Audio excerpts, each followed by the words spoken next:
Muy buenas tardes, señores y señores. Me da muchísimo gusto darles la bienvenida a esta serie de webinars del BID sobre COVID y empleo.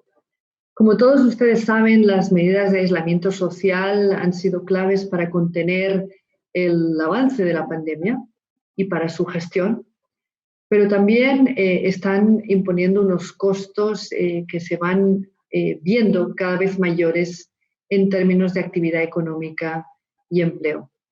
Según el Fondo Monetario, este año la caída en la actividad económica puede alcanzar un 5%, y según algunos estimados nuestros, aquí del BID, la pérdida que esto podría implicar en términos de empleos formales podría llegar hasta 17 millones de empleos formales perdidos.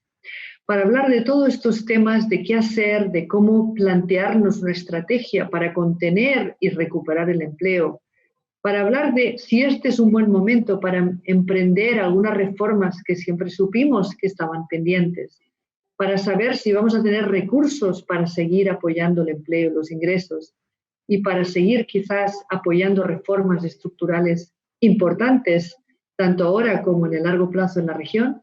Tengo hoy dos invitados de excepción. Me gustaría presentarles, por un lado, a Claudia Cooper. Claudia es una economista peruana, ha sido ministra de Economía y Finanzas de Perú, viceministra de Economía, miembro del Gabinete de Asesores del Ministerio de Economía y Finanzas y directora general de Asuntos Económicos y Sociales. Claudia obtuvo una maestría en Economía de la Universidad de Nueva York y realizó estudios de doctorado en la misma universidad. Muchísimas gracias, Claudia, por estar con nosotros esta tarde y bienvenida. Y por otro lado, me gustaría también presentarles a Mauricio, que como Claudia, ninguno de los dos requiere presentación. Mauricio Cárdenas es también economista colombiano. Ha sido ministro de casi todo lo que se puede ser ministro, ministro de Hacienda, de Crédito Público, Desarrollo Económico, Transporte, Minas y Energía, de Planeación, director de Planeación, y 2 veces también director del Centro de Estudios Colombianos FEDesarrollo. Mauricio ha escrito en numerosas revistas y ahora es profesor en la universidad. Obtuvo su título de doctor en Economía en la Universidad de Berkeley.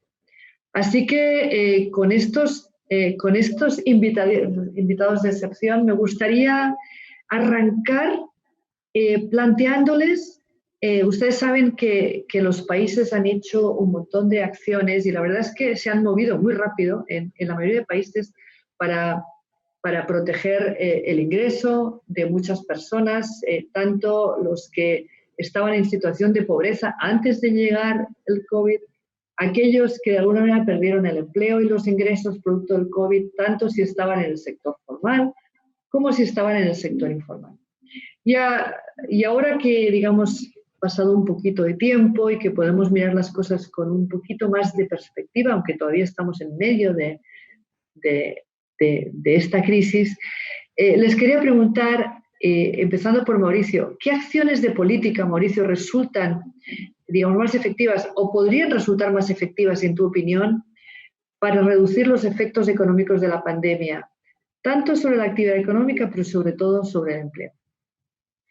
Bueno, muchas gracias, Carmen. Es un gusto estar en este seminario, compartir contigo, compartir con Claudia, que es una colega muy cercana en nuestro tiempo de gobierno, así que maravilloso. Y qué tema más importante que el tema laboral.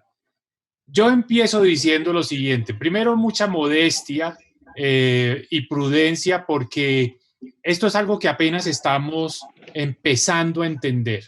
Yo mismo voy formando mis opiniones, mi forma de ver este problema día a día, evolucionando y cambiando, dado que las circunstancias al mismo tiempo van, digamos, transformándose, de manera que todo hay que mirarlo con una enorme prudencia y con un enorme cuidado, porque como si fuera una pelea de boxeo y el contrincante es el COVID-19, yo diría que en las peleas profesionales hay 12 asaltos, 12 rounds. Aquí estamos terminando el primer round.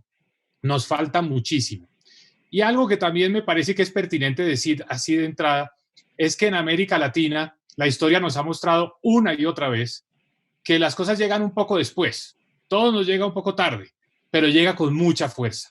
Entonces, así como el centro de gravedad del COVID se movió de China a Europa, de Europa a Estados Unidos, estoy casi seguro que el foco va a ser América Latina en las próximas semanas, porque las tasas de crecimiento del número de contagios son supremamente altas. El mejor ejemplo es lo que acaba de pasar esta semana en Chile, donde se adoptaron las medidas de volver a un aislamiento, una cuarentena generalizada en el área metropolitana de Santiago. Entonces, primero, prudencia, pero también reconocer que estamos frente a un problema enorme. Ahora bien, todo lo que ocurre con el coronavirus, desde el punto de vista de la etapa inicial de las medidas de aislamiento, de la fase de recuperación, va a tener un efecto sobre el mercado laboral. El mercado laboral es transversal a todo lo que está pasando. Un punto que me parece importante que está saliendo de esta discusión, que al mismo tiempo es reto y oportunidad, es que el alto nivel de informalidad de América Latina se convierte primero en un factor muy problemático durante las épocas de aislamiento. ¿Por qué? Porque la informalidad, por definición, es una actividad de contacto personal, de contacto humano. No es una actividad que se pueda automatizar, que se pueda ejercer en línea a través de video. La informalidad es el vendedor, es el plomero, es el conductor, todo tiene un componente de contacto personal. Entonces, por eso, en sociedades donde la informalidad es tan alta, lo que vimos en primera instancia fue un aumento muy fuerte del desempleo, un aumento de la inactividad. Lo primero que pasó es que las personas, cuando llegan los encuestadores, pues les preguntan si han estado ocupadas, dicen no, han estado buscando trabajo, no, entonces entran directamente al grupo de inactivos. Pero si fuéramos a hacer la conversión de lo que significa esos altos niveles de inactividad a desempleo, en América Latina ya estamos cerca a tasas de desempleo del 20%.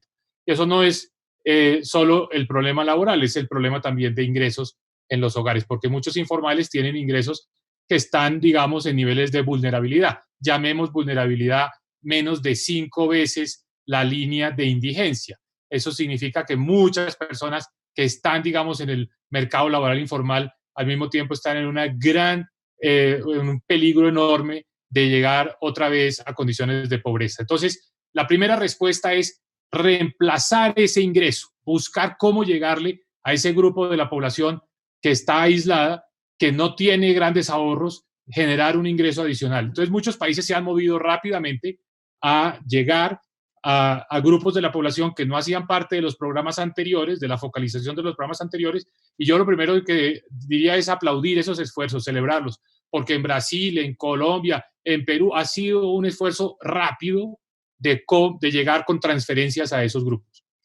Hablemos ahora de los asalariados, del empleo formal. Ahí también hay un problema muy serio y los países están haciendo esfuerzos para retener los trabajadores en los empleos formales. En el caso de Colombia, por ejemplo, se anunció la semana pasada un programa que está apenas en su etapa inicial de implementación de dar un subsidio a todos los trabajadores formales, excluyendo sector público, equivalente a un 40% del salario mínimo. Eso es más o menos unos $100, $90 por trabajador por mes. Se ofrecerá ese subsidio por 3 meses.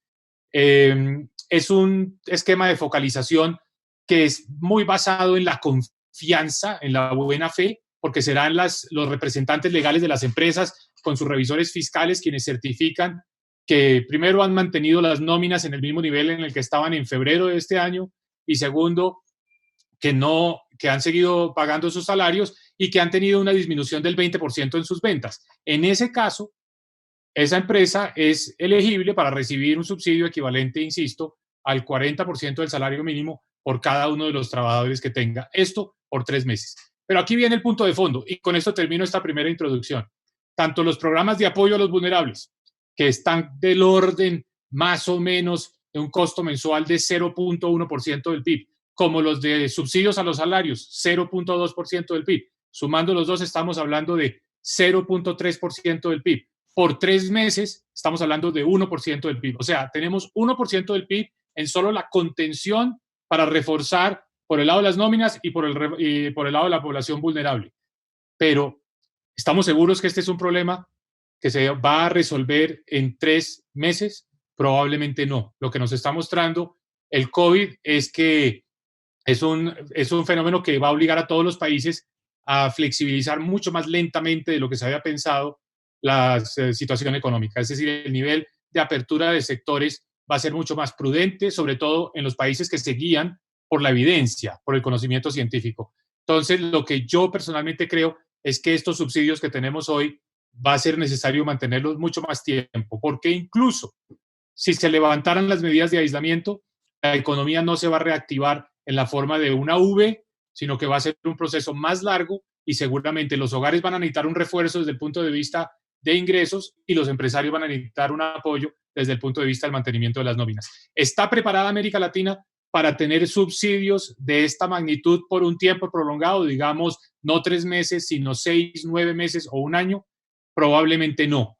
La región ha tenido una capacidad fiscal de respuesta a esta coyuntura, pero más allá de esto, las condiciones fiscales de los países no lo permiten, el espacio fiscal no existe y, dado que estamos hablando en el escenario del Banco Interamericano de Desarrollo, los países no cuentan con el financiamiento necesario. Es decir, tenemos un problema hacia adelante enorme para poder sostener una situación como la que estamos enfrentando en este momento. Yo pararía ahí en esta primera ronda de comentarios introductorios. Muchas gracias.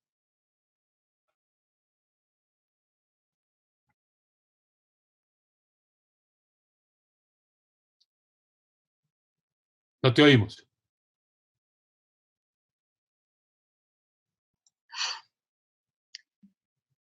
No sé, Carmen. Ahora sí. Ya digo que excelente, Mauricio, muchas gracias. Vamos a continuar algunas preguntas de continuación de eso que acabas de decir justamente, pero quiero preguntarle antes a Claudia una pregunta en la misma línea. La capacidad fiscal de los países, Claudia, se está viendo menguada por el confinamiento. Digamos, había espacio fiscal en algunas partes, pero la caída en la recaudación y el aumento de los gastos está cerrando ese espacio, ¿o cómo lo ves? ¿Qué acciones se pueden implementar en este nuevo contexto, digamos, más allá de lo que ya se está haciendo, que es un gran esfuerzo? A medida que empezamos a mirar para adelante, ¿qué acciones se pueden implementar para lograr mantener la planta productiva y los empleos? ¿Hay algo que se puede hacer sin necesidad de recursos fiscales? Definitivamente lo que estamos viviendo es algo que nadie se lo esperó, y las dimensiones, yo por lo menos de que tengo uso de razón, nunca las he visto. El Perú tiene un espacio fiscal sumamente importante y lo está usando. El problema que nosotros vemos acá es que el impacto de esta crisis no ha sido solamente un impacto económico, sino un impacto político, por lo menos para nosotros.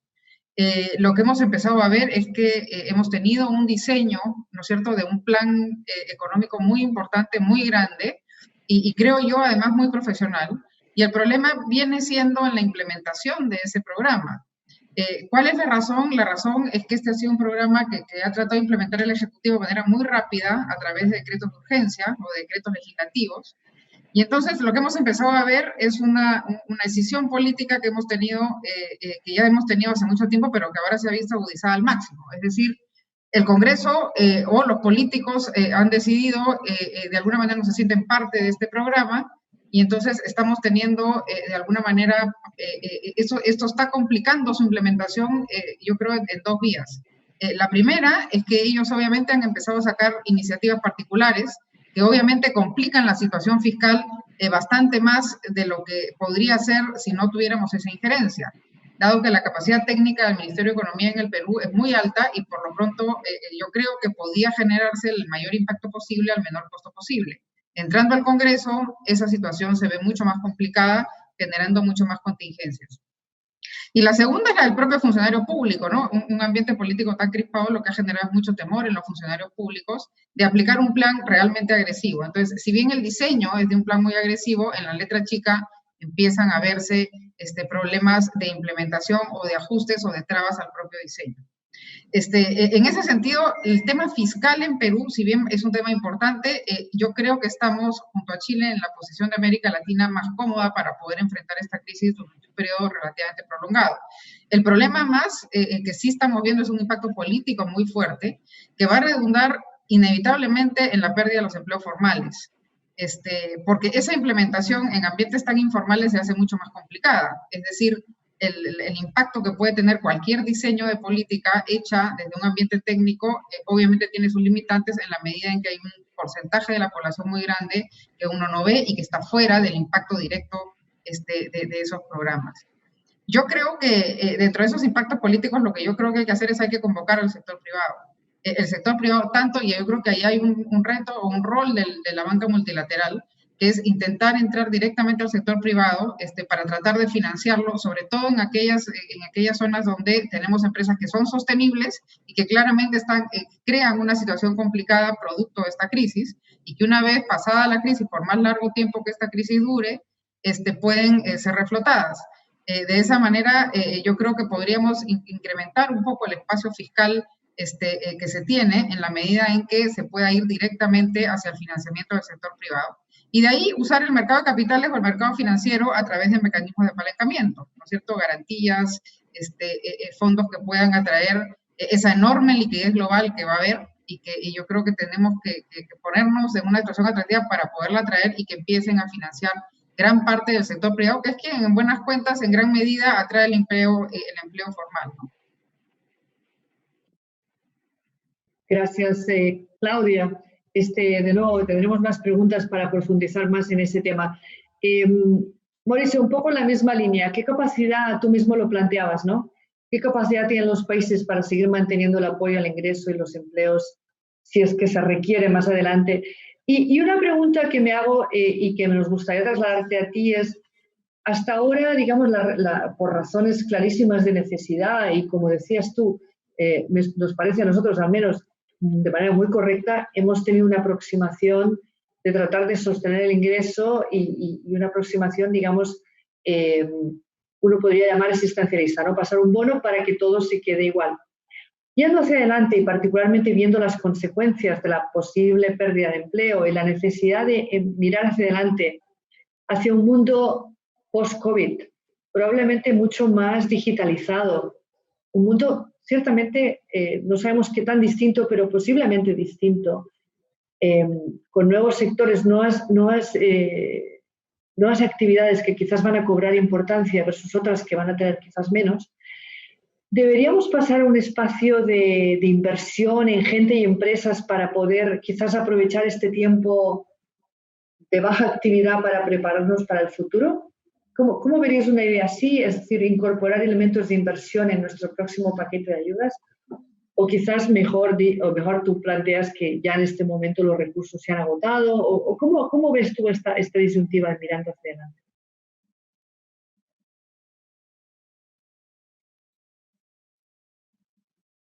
Hola. Creo que los recursos que se anunciaron tienen dos problemas. Uno, que no son estrictamente comparables entre países. Un primer esfuerzo que hay que hacer es poder sumar peras con peras, porque algunos países están incluyendo en sus paquetes de estímulo, por ejemplo, los créditos que va a otorgar el sistema financiero y que tendrán detrás algún tipo de garantía pública, pero eso obviamente suma mucho más que lo que es el gasto que directamente hace el gobierno central. Hay otros que también están incluyendo, por ejemplo, los gastos de los gobiernos subnacionales. Entonces, es muy difícil decir el paquete más grande es el de Perú, el de Chile y los otros son menores, no, porque todavía no tenemos una buena comparación. Pero lo que sí creo es que lo que se ha anunciado hasta ahora probablemente ya se copó, es decir, ya esos recursos se han utilizado y en buena parte, como lo decías tú, acomodando un fenómeno y es la disminución de ingresos fiscales, porque el recaudo de impuestos está obviamente muy caído en la medida en que la actividad económica ha disminuido. Entonces, aquí el espacio que se ofreció originalmente, en algunos países 3, 4 puntos del PIB, en otros se habla de hasta 10 o 12 puntos del PIB. Yo creo que en su gran mayoría es un espacio que ya está utilizado y estamos apenas empezando. Yo no quisiera hablar de fases, porque las fases tienen implícito que termina una y empieza la otra, y que esto es como un switch que se puede prender y apagar y que la economía va a volver a una normalidad. No vamos a vivir en una situación bastante gris durante mucho tiempo. ¿Eso qué quiere decir? Que seguramente van a coexistir programas de apoyo, de atención puramente de emergencia, como el apoyo a la salud, como el apoyo a las personas en condición de vulnerabilidad, como apoyos a las empresas para que no despidan trabajadores, con programas ya más propiamente dichos de una reactivación. Entonces vamos a estar en un híbrido, entre otras cosas porque la salida del aislamiento o de la cuarentena va a ser gradual, va a ser lenta. Y creo que lo que va a hacer carrera es que esa salida no sea, digamos, un tema de sectores enteros. Hasta ahora se ha tendido a pensar que sale la construcción o sale la industria manufacturera, sino más bien de oficios y ocupaciones. Y eso significa que algunos oficios y algunas ocupaciones que no pueden salir a trabajar porque tendrían o generarían demasiados riesgos, pues van a necesitar un subsidio. Y que algunas personas que pueden trabajar desde sus casas, personal administrativo, pues lo puede hacer sin necesariamente estar recibiendo un subsidio. En fin, va a haber un híbrido de necesidades enorme. Creo que en medio de esa situación, digamos, un poco ambigua, va a ser propicio el ambiente para una serie de cambios estructurales y de reformas. Algunos tienen que ver con temas de carácter legal, otros con temas más bien de inversión pública, de focalizar la inversión, por ejemplo, en mejorar la conectividad, en mejorar el acceso de nuestras escuelas y universidades a la posibilidad de tener las clases en línea. Va a haber necesidad de inversiones, por ejemplo, en transporte público para reducir el número de personas que digamos, en la densidad en el uso del transporte público. Todas esas van a ser necesidades asociadas al manejo del coronavirus. Pero también es una oportunidad para las reformas legales, porque creo que hoy América Latina es mucho más consciente del problema de la informalidad. Es algo que hoy se ve como uno de los grandes retos que tiene la región, y creo que esto va a abrir el paso para la cotización por horas a la seguridad social o la cotización por niveles de salario inferiores al salario mínimo. Va a abrir, digamos, nuevos escenarios que hasta hace unos años o meses eran políticamente muy difíciles. Entonces yo sí considero que esta es una época de inversión, tanto en actividades necesarias para poder convivir con el coronavirus, como inversión desde el punto de vista de medidas, normas, reformas que nos permitan poder acomodar y asimilar mejor esta situación.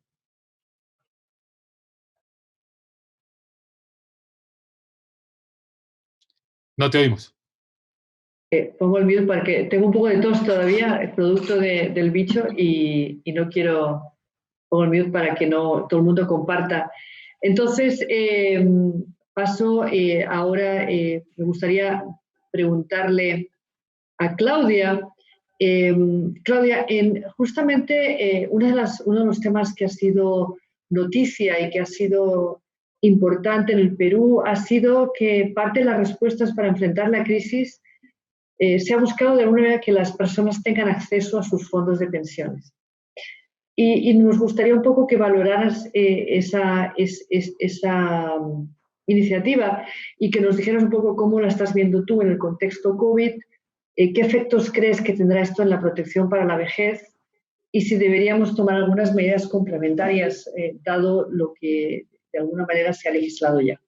Muchísimas gracias. A ver, era un poco lo que yo decía al inicio, ¿no? Que son los efectos políticos que ha llevado esta crisis. Evidentemente va a tener un efecto sobre las pensiones de las personas que tenían ciertos ahorros en el sistema de pensiones. Obviamente, además, acá estamos en una discusión política en el nivel formal, es decir, el problema de pensiones en el Perú estaba mucho menos, no estaba para nada resuelto antes de esta crisis. Y lo que se había avanzado, que era básicamente en el sector formal de la economía y en el sector estatal y en el segmento muy pobre a través de pensión 65, con este tipo de iniciativas lo que estamos haciendo es desandar, ¿no es cierto?, lo poco que se había hecho, y no solamente por el impacto que uno puede discutir, es decir, frente a la necesidad urgente, ¿no es cierto?, de alimentarme, pensar en las pensiones para una familia puede ser un tema, digamos, de prioridades. Lo más complicado es el precedente que esto genera y la incertidumbre que esto genera con respecto a lo que se puede seguir haciendo en el futuro, frente a una población que puede creer que es más importante el gasto de ahora que pensar en un tema futuro en la vejez. Claramente sí es un tema que preocupa y que va a afectar no solamente a la protección social en el futuro, sino a las cuentas fiscales peruanas en el mediano plazo. ¿Qué se puede hacer? Yo creo que lo primero que se puede hacer hoy día es no renunciar a la discusión política que este tema venía incubando desde hace muchos años. El tema de pensionario es un tema político por excelencia, es decir, la población está envejeciendo y alguien tiene que financiar esa vejez. ¿Quién lo va a hacer? Esa discusión es claramente una discusión política. Y una vez teniendo esa discusión política, entrar al tema técnico y ver cuál es la mejor manera de atender ese problema.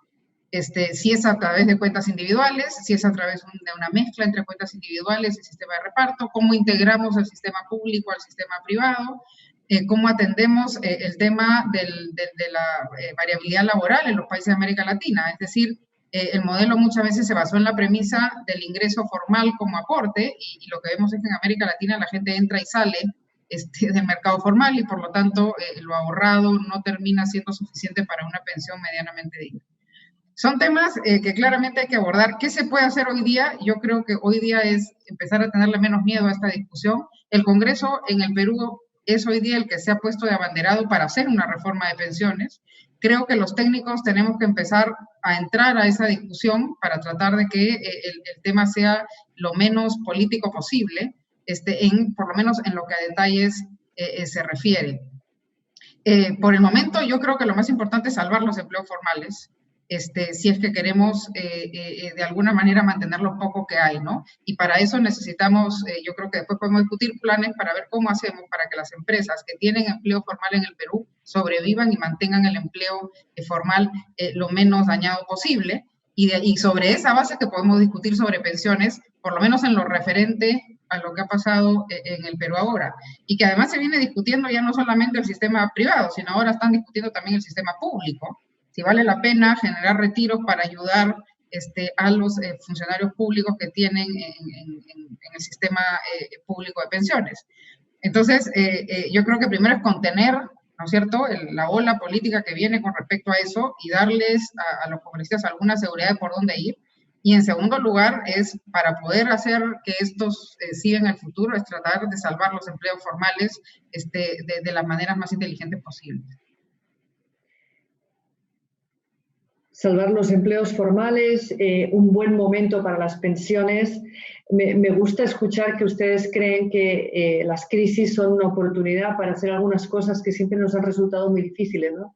Yo estaba mirando hace poco la historia de digamos, de la Gran Depresión americana y una de las cosas que uno ve es que justamente los programas de seguridad social que hoy existen en Estados Unidos datan justamente de esa época, ¿no? O sea que al final sí es posible, quizás es posible que un periodo de crisis convulsa como el que estamos viendo ahora, que de hecho parece que no tiene precedente moderno desde casi desde la Gran Depresión, pues quizás este es el nuevo momento para generar esa seguridad social menos fragmentada y más universalista, más con una protección, digamos, que cubre a más gente y mejor que la que existe en este momento. Ojalá esa discusión pueda empezar pronto en la región.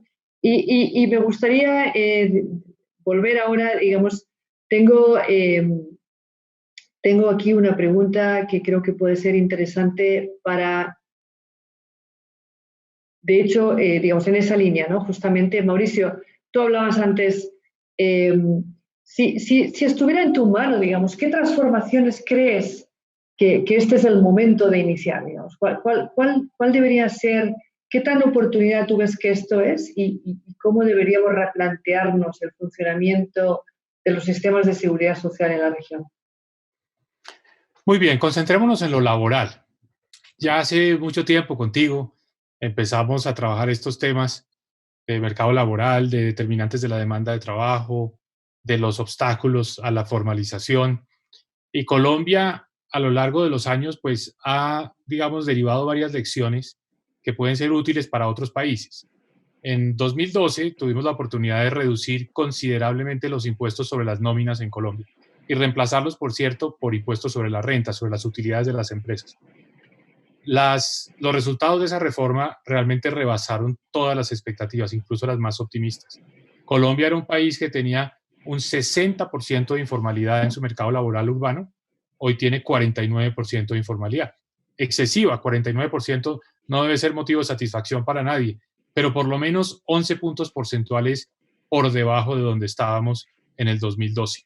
¿Eso qué quiere decir? Que hay intervenciones de política pública que son posibles, que los congresos apoyan. Los congresos en todas partes son difíciles, en todas partes son negociaciones complejas, pero que han dado buenos resultados. Yo creo que estamos en un momento muy importante para revivir un poco esa agenda de reformas de mercado laboral y reconocer que en la medida en que haya menos obstáculos, menos barreras a la contratación de mano de obra formal, pues va a ser más fácil para los empleadores pasar sus trabajadores de informalidad a formalidad.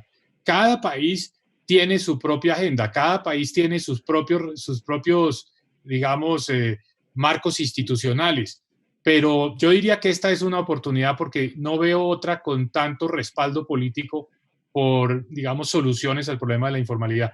¿Qué se me ocurre a mí? También este es un momento en que se han relajado, por razones obvias, muchas de las restricciones fiscales que siempre fueron el verdadero obstáculo para tomar este tipo de decisiones. Entonces uno podría pensar que así como en Brasil una parte del impuesto a la nómina va al Banco de Desarrollo, al BNDES, o en México al financiamiento de la vivienda de los empleados estatales, en todos los países, digamos, siempre hay un grupo de interés que defiende esos impuestos. Este es el momento para hacerle un cambio a esa política y poder lograr entonces un aumento en la formalización. En el tema pensional, que es el más sensible de todos, América Latina, con muy pocas excepciones, tiene un verdadero problema de desfinanciamiento, es decir, no están suficientemente bien fondeadas las pensiones. Por eso hablar de disminución en los aportes a pensiones en este momento sería contraproducente. Lo que sí hay que hacer es un diferimiento temporalmente, mientras volvemos a establecer un poco la normalidad de nuestras economías. Hay que buscar mecanismos para que la carga de esos aportes a las pensiones pues se reduzca tanto al trabajador como al empleador. Y esa coyuntura, ese diferimiento de alivio por un tiempo, pues en la medida en que se pueda prolongar, también va a servir para estimular la formalización laboral. Entonces yo creo que hay que ser creativos y ver cómo parte de este espacio fiscal que ofrece la respuesta al coronavirus se utiliza en medidas que al final nos dejen mejor. Es decir, que esta crisis nos permita crecer desde el punto de vista de solución de problemas estructurales, uno de ellos, sin duda alguna, siendo la informalidad. Entonces, creo que hay que ser creativo en pensar fórmulas. Vamos a entrar en una etapa donde después de un alto desempleo, porque la región va a llegar, insisto, a tasas de desempleo del 20%, va a ser necesario estimular la generación de empleo. Y esa es una oportunidad de oro para estimular la generación de empleo formal. Y quiero decir con esto que formal no necesariamente significa un contrato laboral como nos lo imaginamos hoy en día, con los turnos, la jornada, la duración, la remuneración. Formal es un contrato que le dé al trabajador acceso a la seguridad social. Pero hoy ese contrato puede ser un contrato mucho más flexible del que se diseñó en nuestros países hace 50 o 60 años, que ya no es el que se requiere hoy. Ni las empresas lo requieren, ni los trabajadores lo están demandando. Los trabajadores quieren tener también flexibilidad, siempre y cuando haya protección social. Esta es la oportunidad de oro para poder dar un salto en esa materia. Voy entonces ahora, muchísimas gracias. Bueno, me gustaría de hecho darle el espacio a Claudia para contestar la misma pregunta. ¿Cómo estás viendo, Claudia? Digamos, si esta es lo habías mencionado, digamos, pero ¿cómo estarías viendo tú el replanteamiento del funcionamiento de la seguridad social? A ver, yo no soy en eso tan optimista como Mauricio. Yo creo que los consensos políticos para una flexibilidad laboral no los veo tan claros. Creo que lo que yo estoy viendo peligrosamente, por lo menos en el Perú, es una mucho mayor presencia del Estado en general en la actividad económica. Y eso, de alguna manera, me preocupa que esto termine siendo, digamos, la creación de más impuestos para financiar más subsidios estatales para mantener la misma rigidez laboral que ya hay. Yo no descarto esa posibilidad. Yo veo las oportunidades más bien porque sí se puede generar mayores incentivos en las personas a tratar de ser formales. Porque finalmente los políticos responden a eso, responden a que la gente vote por ellos y cómo hacemos que la gente se sienta más respaldada con medidas laborales que les funcionen en el corto plazo. La primera, y hablaba con eso contigo, Carmen, es hacer de la salud una prioridad. Yo creo que para todas las personas de América Latina, de todos los estratos sociales, la salud empieza a ser un problema prioritario. Y yo creo que muchos de nosotros estamos dispuestos, o segmentos inclusive más bajos, a hacer algún tipo de copago para tener una salud que sea un poco mejor, financiarla de alguna manera mejor. Hoy día los incentivos que tenemos nosotros, por lo menos en el Perú, es que tenemos un sistema de aseguramiento de salud que es gratis y otro que es el que va al empleo formal, que es, digamos, que sí tiene un costo. Hoy día no hay ningún incentivo en el marco de la salud para optar por un trabajo formal en ese campo. Es decir, si yo quiero un trabajo formal, tengo que pagar por mi salud, y si estoy en un trabajo informal, no tengo que pagar absolutamente nada. La integración de esos sistemas creo que hoy día es más posible que nunca. Básicamente, buscar la manera de que ambos interactúen y que aquel que paga por su seguro formal no tenga que, de alguna manera, pueda acceder, ¿no es cierto?, a la otra pata del seguro, que por lo menos en las enfermedades más simples genera atención mucho más inmediata. Y al interior del Estado pueden arreglarse entre ambas instituciones. Yo creo que ahí hay una oportunidad muy importante. En cuanto al impuesto a la planilla, y ahí sí yo coincido con Mauricio mucho, que sea, digamos, es un impuesto muy complicado, pasar a un impuesto más generador de impuesto a la renta de las empresas. Tenemos el problema ahí de la elusión. El otro campo que donde yo creo que esta pandemia ha generado enormes oportunidades es en el tema de la digitalización.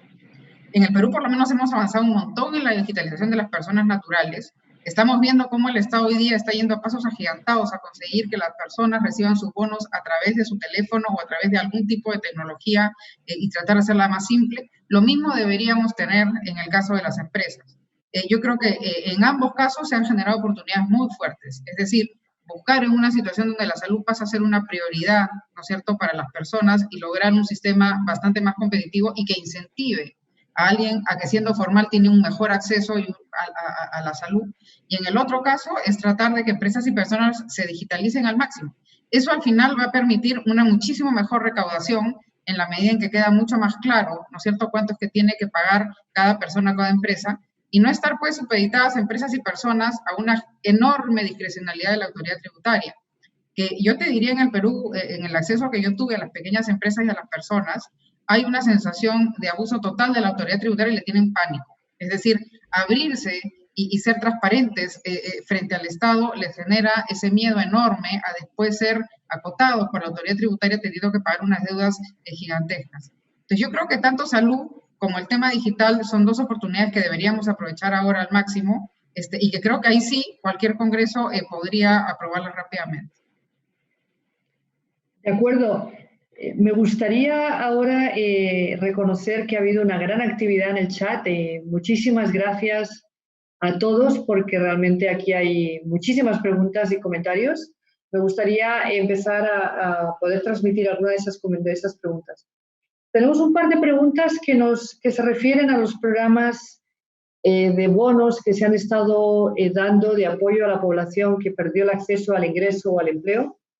Y en ambos casos, de alguna manera, se preguntan si se cree que se mapearon correctamente a la población, si se dieron, digamos, en virtud de las condiciones que se deberían dar, y qué podrían recomendar para hacerlos de alguna manera incluso más transparentes, que pudieran dar como más confianza por su transparencia, ¿no? Eso es un poco lo... Y le paso la pregunta a los dos porque entiendo que a los dos países han tenido programas de este estilo. ¿Te parece si comienzo? Adelante, por favor.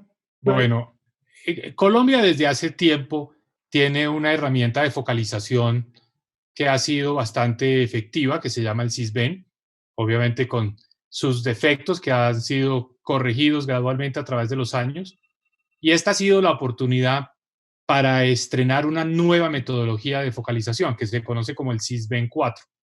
Esta es una metodología que hace, digamos, el gobierno sobre la base de encuestas que tienen mucho parecido a encuestas de calidad de vida o de pobreza multidimensional, pero lo interesante y lo novedoso es que a través de métodos econométricos se estima para cada hogar el nivel de ingreso que le corresponde y se ordenan a los hogares en función de ese ingreso, con diferentes puntos de corte para los programas, digamos, de intervención social o de subsidios, particularmente los de transferencias monetarias. ¿Qué es lo que se hizo en esta oportunidad? Los programas que tradicionalmente tenía Colombia de transferencias monetarias condicionadas, pues normalmente le llegaban a un porcentaje de la población vulnerable, pero un porcentaje que por la misma definición de los programas era limitado. Por ejemplo, en transferencias monetarias condicionadas a educación y salud, pues se trata de familias que tienen hijos en edad escolar. Entonces, las herramientas eran limitadas para llegar a la población vulnerable. ¿Qué se hizo ahora? Buscar una transferencia adicional no condicionada que se ha dado en 2 oportunidades, 2 meses, de más o menos $40 a los hogares en condición de vulnerabilidad que no estuvieran en los programas anteriores. Aquí es interesante y conecta con lo que decía Claudia, cómo se han utilizado las herramientas tecnológicas no solo para transferir el subsidio a través de los teléfonos móviles o de la banca virtual o de un nuevo tipo de intermediario financiero que existe en Colombia, que es una entidad que no hace créditos, pero simplemente hace pagos, recibe depósitos y hace pagos, una entidad financiera con un capital mucho más liviano y con menos regulación. Entonces, esto ha sido importantísimo para el desarrollo, digamos, de toda la industria de los fintech, pero también ha sido útil para la focalización de los beneficios, porque puede haber hogares que en esta encuesta del SISBEN dan o sugieren tener un ingreso bajo, pero la información bancaria o de consumo de telefonía móvil, etcétera, indica que potencialmente son personas con mayores ingresos, entonces digamos, se descalifican de estos programas para transferencias monetarias. Aquí aprovecho para decir una cosa, y es que se está pensando en estas transferencias como parte de las medidas de choque, pero recordemos que América Latina viene de una etapa de protesta social muy intensa. Este fue el tema de conversación en América Latina a finales del año pasado.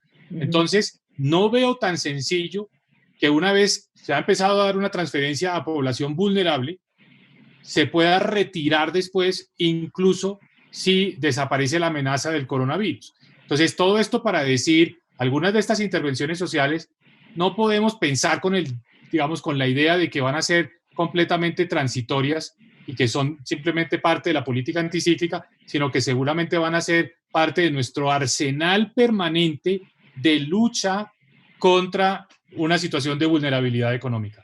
Y esto es muy importante incluirlo en nuestras ecuaciones desde el punto de vista de la situación fiscal. Hay unos retos enormes hacia adelante en materia fiscal y este va a ser uno de ellos. Gracias, Mauricio. Claudia, ¿quisieras aportar a esta, quisieras contar un poco la versión de Perú, digamos?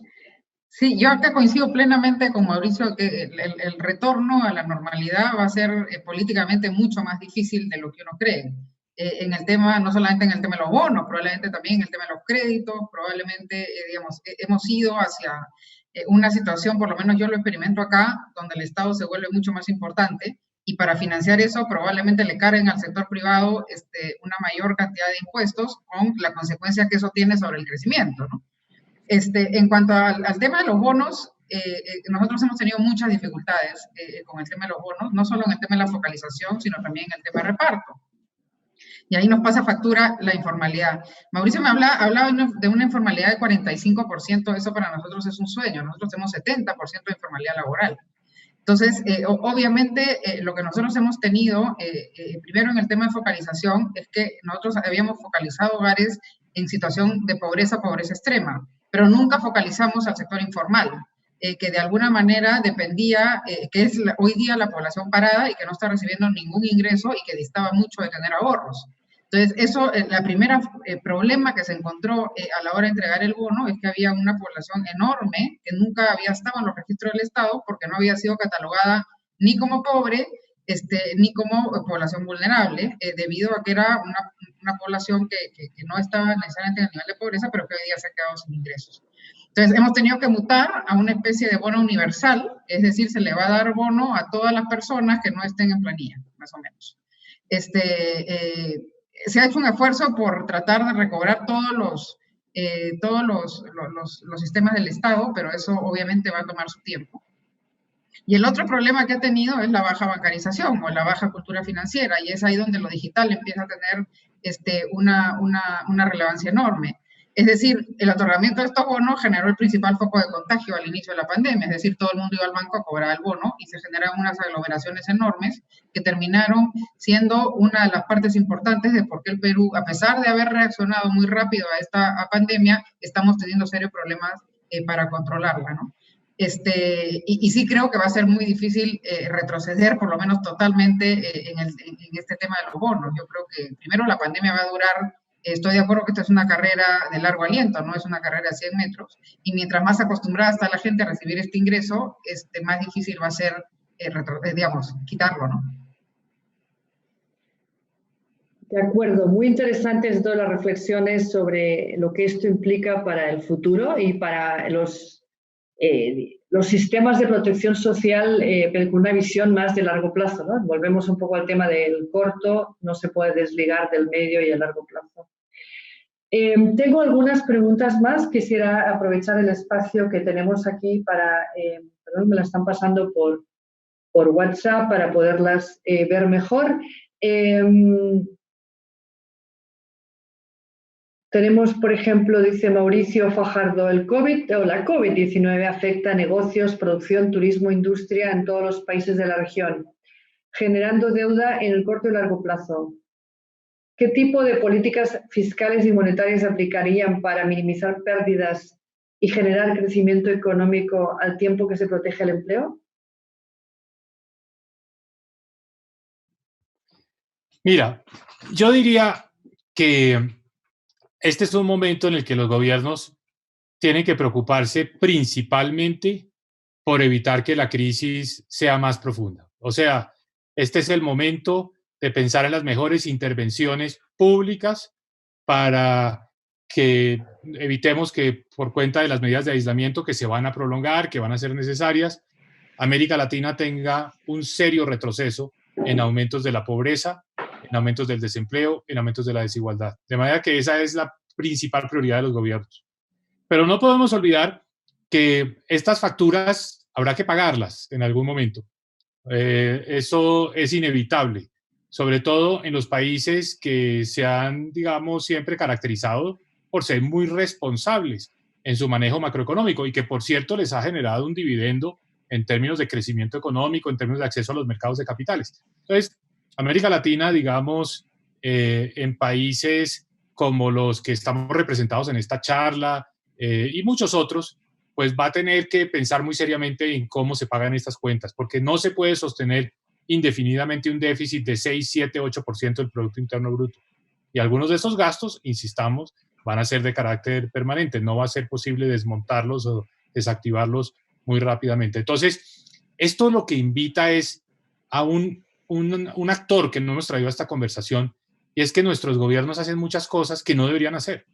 Y esta va a ser la oportunidad para limpiar un poco la casa y para reducir una cantidad de programas que no son eficientes, que no resuelven los problemas en el pasado, no lo resolvieron y no resuelven los problemas hoy del COVID-19. Entonces, debe haber una conversación al interior de nuestros gobiernos diciendo qué programas que teníamos en el presupuesto probablemente ya no son tan necesarios. Y es por ahí donde tiene que empezar también un proceso de ir gradualmente acomodando las finanzas públicas a una situación más sostenible. Porque esto hoy en día no se puede mantener indefinidamente, estos niveles de gastos no se pueden sostener indefinidamente. Esa sería mi recomendación, hacer una revisión, empezar con una base cero, decir, bueno, ¿qué de lo que era parte de la normalidad del pasado ya no debe ser parte de la normalidad del futuro? Y hay seguramente muchos programas que hoy ya en estas nuevas condiciones no son necesarios. Yo creo que esa es una reflexión de la que no se ha hablado mucho y que al interior de los gobiernos debe haber equipos analizándola.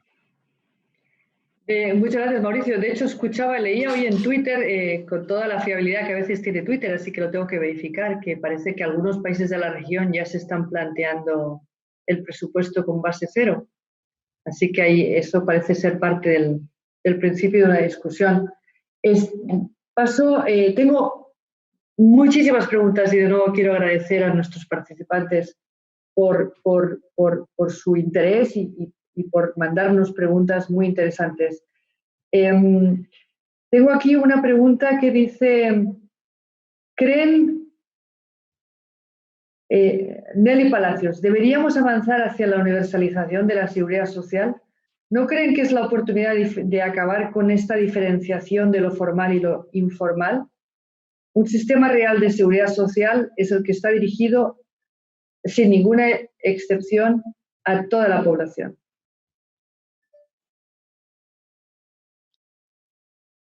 Si pudiera dar una opinión sobre eso, no sé, Claudia, si quieres tú primero. Yo en una línea, no puedo estar más de acuerdo. Esta separación es la que lo único que ha hecho es ahondar más el problema y yo creo que la salud es la que hoy día nos puede ayudar a eliminar esa barrera. Yo exactamente en lo mismo, insisto. Colombia tiene en medio de toda esta dificultad una ventaja y es un aseguramiento en salud universal. Todos los colombianos tenemos el mismo seguro de salud, formales e informales. Los empleadores no hacen un aporte a la nómina para pagar esa salud. Pagan sus impuestos, pagan el impuesto de renta, pagan el IVA y con eso se financia la salud. Y los trabajadores formales, pero ya a título del trabajador, el empleado, hace un aporte del 4% de su salario. Pero desde el punto de vista del empleador, no hay diferencia entre la salud formal, la salud subsidiada o la salud contributiva. Todos los colombianos tenemos un servicio de salud pagado por el Estado, que ha sido una de las cuentas más grandes que ha tenido el gobierno en los últimos años, pero con, digamos, unas grandes ventajas que salen a relucir hoy en día en medio de esta calamidad en materia de salud pública. Muchísimas gracias. Otra pregunta muy interesante que empata con unos comentarios que ustedes dos tenían, ¿no? Ustedes decían, bueno, estos bonos que estamos hablando ahora, muy necesarios, quizás no podemos pensar que en como algo puramente temporal. Y una pregunta que viene de Juan Manuel Flores dice, ¿es factible en América Latina y el Caribe contar con un ingreso básico universal? Esa pregunta la hacen todo el tiempo. Está muy de moda hablar del ingreso básico universal. Yo tengo una opinión. Nosotros tenemos demasiada desigualdad. Tenemos todavía un porcentaje muy alto de la población en condición de pobreza, otro tanto en condición de vulnerabilidad. Lo que tenemos es que focalizar más apoyos del Estado a esos grupos de la población antes de hablar de un programa universal. No tiene mucho sentido que a los latinoamericanos de ingresos medios y altos les llegue un subsidio que le podría estar llegando a los que están en condición de pobreza y vulnerabilidad. Claudia, ¿tienes tú alguna opinión al respecto? No, porque diría exactamente lo mismo. Excelente.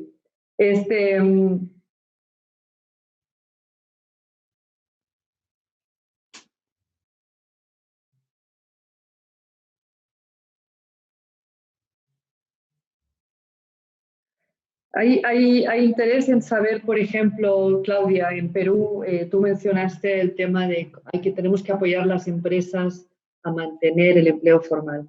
Y hay interés en saber cuáles serían los planes de acción recomendados para esto. El plan de acción que ya se inició es un programa muy agresivo de crédito. Y yo creo que viene funcionando muy bien. El MEF además ha reaccionado rápido y lo ha venido arreglando conforme empieza a ver las falencias que va teniendo. El problema que está teniendo ese plan en el Perú es, digamos, el crédito solo es sostenible en la medida en que hay alguna visión clara de cuándo la empresa va a poder ser sostenible de nuevo. Si nosotros damos un crédito y la empresa no tiene claro cuándo va a empezar a operar, entonces lo que vamos a tener es la misma situación que al inicio. Entonces, donde estamos teniendo un poco más las deficiencias es en ese plan, ¿no es cierto?, para retomar las actividades. Sigue siendo muy incierto. Las empresas todavía no saben a qué... O sea, hoy día el Perú tiene un decreto supremo que después va a seguir por una resolución ministerial que tiene cada sector y después cada empresa tiene que ir a su sector a hacer aprobar los protocolos para poder operar. estamos hablando obviamente del mundo formal. Eso está generando mucha incertidumbre, el plan tiene una cantidad de etapas. Entonces, la idea es que yo creo que lo que hay que darle a las empresas es hoy día la liquidez que necesiten, cualquiera sea esta, para poderse mantener a flote y mantener la planilla que estas empresas tienen. Por el lado laboral, se ha implementado un tema de la suspensión perfecta de labores, que es lo que se ha dicho es, si la empresa no tiene ingresos, es claramente el sector restaurantes está en esa situación, o los hoteles o los cines. En ese caso, se les ha permitido a esas empresas dar una licencia sin goce de haber por un tiempo prudencial. Yo creo que estos mecanismos están más o menos bien diseñados, sobre todo que hay una flexibilidad enorme por parte del gobierno para ampliarlos o para ajustarlos en la medida en que eso se necesite. La parte que estamos teniendo un poco más floja es en cuanto a la certidumbre o cuál es el plan del gobierno para poder saber más o menos cuándo las empresas estarían retomando sus actividades. Como todo plan o como todo presupuesto, obviamente puede fallar, pero por lo menos cualquier entidad que tiene que hacer un plan, menos tiene una idea sobre la base, sobre la cual poder empezar, a actuar. Como te digo, es clarísimo en el sistema financiero, si no tenemos un plan de por sectores, cuánto tiempo va a demorar su reincorporación o cuál es más o menos la situación, va a ser más difícil que estos programas tengan el éxito deseado y que el banco se sienta seguro en otorgar el crédito, ¿no? Pero yo creo que es liquidez y liquidez, sobre todo, y tratar de identificar aquellas empresas que han sido afectadas por esta crisis y que si no fuera por ellas serían absolutamente sostenibles. Ha llegado ese momento complejo siempre que es poner cierre a esta fantástica conversación. Yo la verdad quisiera agradecer muchísimo a Mauricio y a Claudia y a Mauricio, para no generar ningún orden, que por sus reflexiones, la verdad, por ser muy frescos y muy frescos en el sentido español, es decir, realmente contarnos cómo la ven en un momento tan difícil y donde tener muchas reflexiones es muy importante. Entonces, agradecerles muchísimo a todos. Quisiera también agradecer a la audiencia por su actividad. La verdad, estamos encantados de que haya habido tanta participación de todos los que están presentes. Siento que estoy en contacto con 450 personas en este momento y me da mucha alegría. Así que muchísimas gracias a todos y no quería terminar sin agradecer a mis colegas, a Gabriela Aguirre, a Verónica Cortés, a Alejandra Maruri, a Mariano Bosch y a Oliver Azuara por hacer esta conversación posible. A todos, muchísimas gracias.